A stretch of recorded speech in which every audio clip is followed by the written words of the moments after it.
4 ноября исторический парк «Россия. Моя история» приглашает жителей и гостей столицы на культурно-просветительскую акцию «Ночь искусств», посвященную Дню народного единства. С 12 до 20 часов для вас открыты все мультимедийные экспозиции.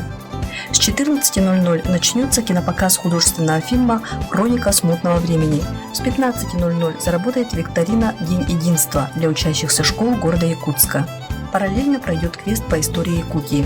Количество мест ограничено. Действует прейскурант цен.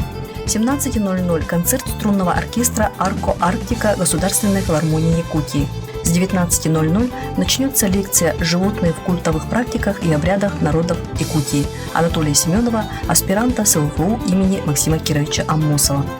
По действующему прейскуранту цен и пушкинской карте с 18:00 начнутся множество увлекательных мастер-классов, посвященных искусству и творчеству в рамках акции «Ночь искусств». В 18:00 знакомство с изобразительным искусством, мастер-класс по рисунку Екатерина Суржанинова, художник-живописец. В 19:00 мастер-класс по основам фотографии Никита Платонов, фотограф-видеограф. В 20:00 знакомство с театральным искусством, мастер-класс по технике речи и основам публичного выступления, практический тренинг Андрей Адамов, руководитель студии актера, театральный педагог.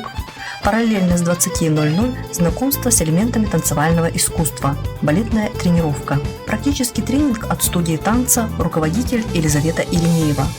Исторический парк «Россия. Моя история» ждет вас 4 ноября в День народного единства.